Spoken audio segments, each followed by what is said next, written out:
How long does it take to defeat every single boss in Genshin Impact? Well, today, I'm going to find out. Now currently it is version 4.2 at the time of making this video, so there are 37 bosses in total.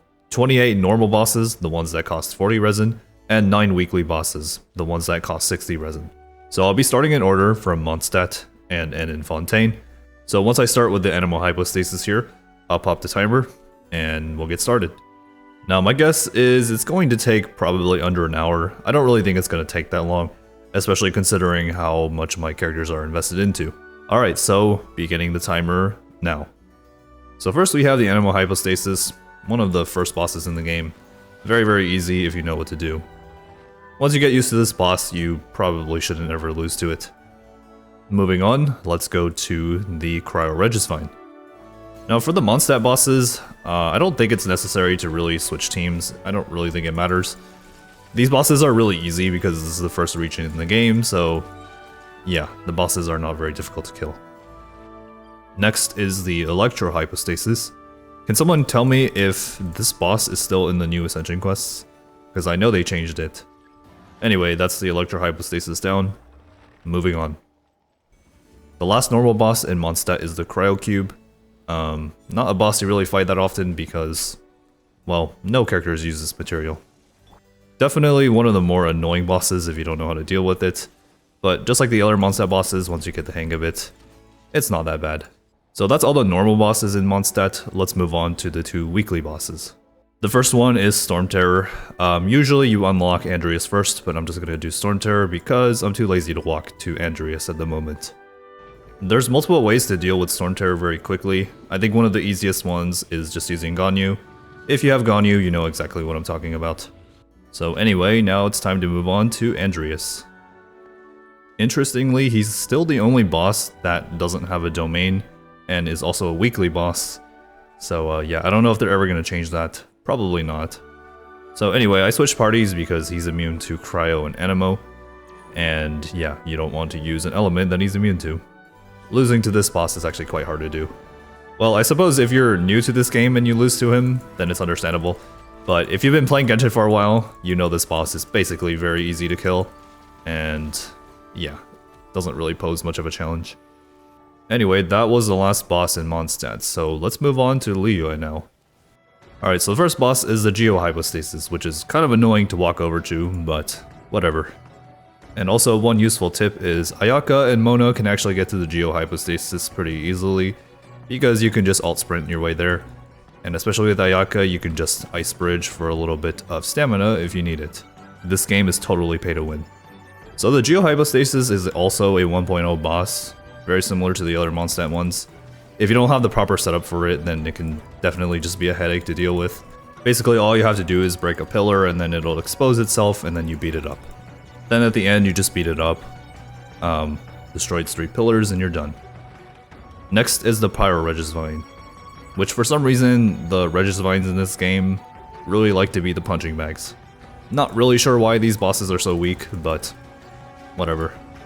It was also a 1.0 boss, so maybe any 1.0 boss was just really easy. Next is the Oceanid, everybody's favorite boss. Switched it over to Yoimiya because sometimes the flying ones spawn and those are kind of annoying, so she deals with them pretty easily. The Oceanid is no more. Now we have the Geovishap, also known as Mini Ajdaha. I think what I really appreciate about this boss is it can be a challenge, but also can be kind of easy. It really just depends on how you fight it. Now the last normal boss in Liyue is the Ruin Serpent, everybody's favorite boss. Can't forget this Lumen Stone as well. You have to use it against the Ruin Serpent. Otherwise the boss fight becomes extremely annoying without it. I personally don't find the Ruin Serpent that annoying, but a lot of people would disagree with me on that statement. I guess people just don't like it when you can't hit a boss that moves around so much. But I don't know, I personally never really found it that bad, as long as you know its patterns.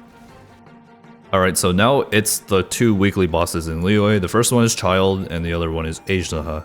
Any 1.0, 1.1 players remember when they had to nerf this boss because it was so difficult, and now it's basically a joke. I guess bosses like these really go to show that boss fights become a lot easier as you progress into the game, simply just because you get more access to artifacts, better talents, and just pretty much everything. So bosses like these just become complete punching bags.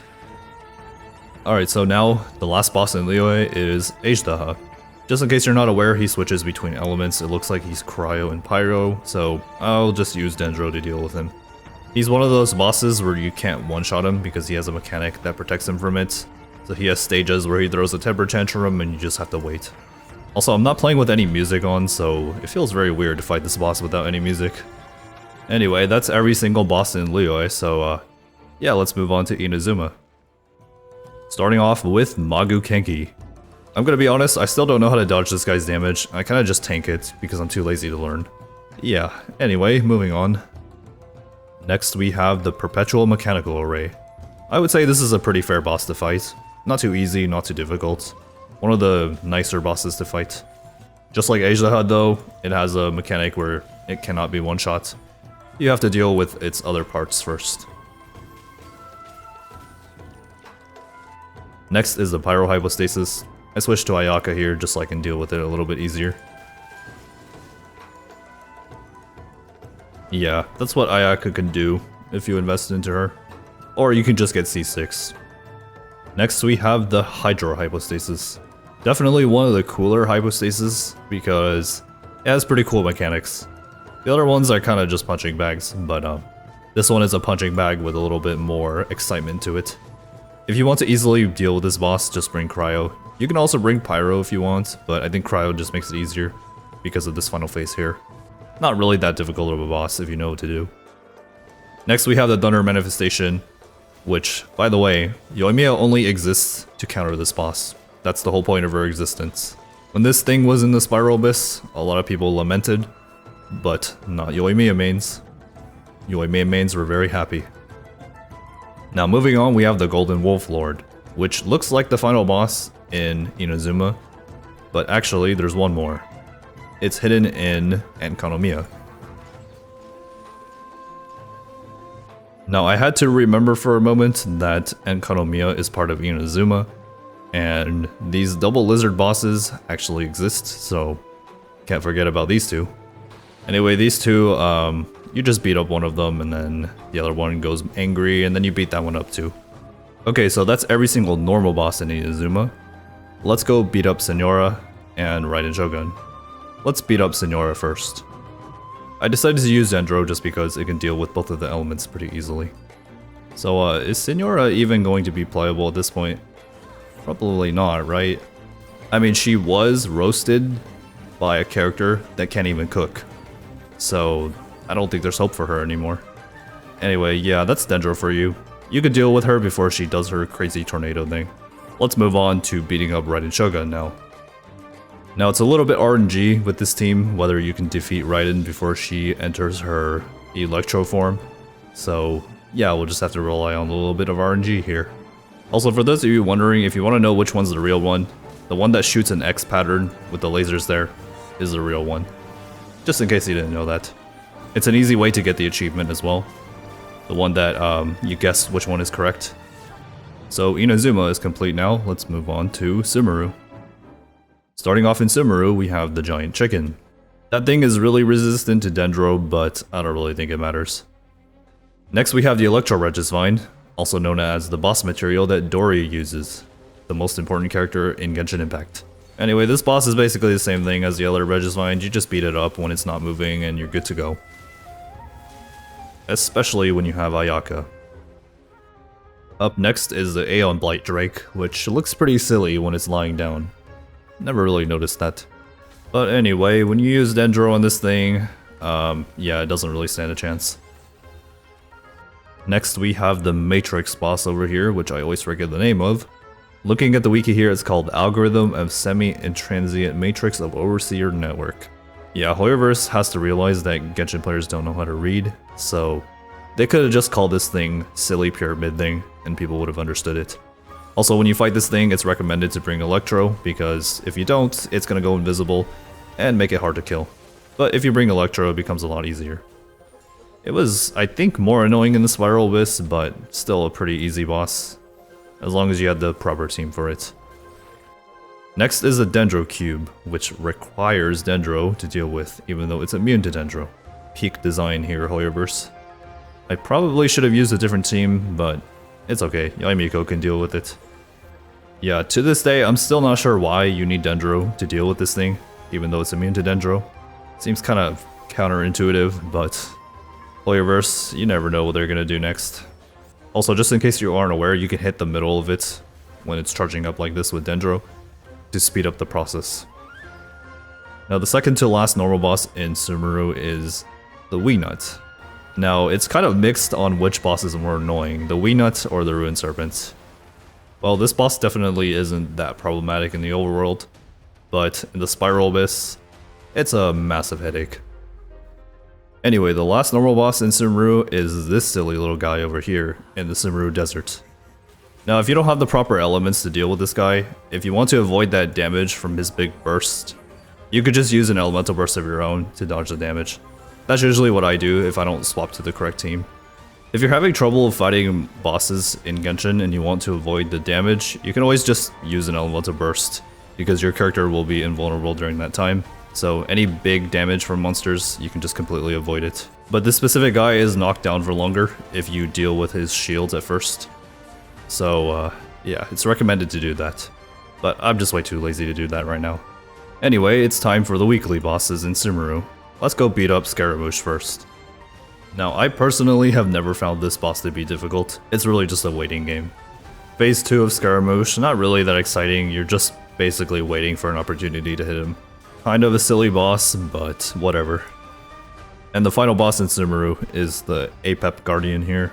Really good music, but I don't really think the boss fight is that fun. Phase 2 of this boss is a little bit more fun, but still not that exciting.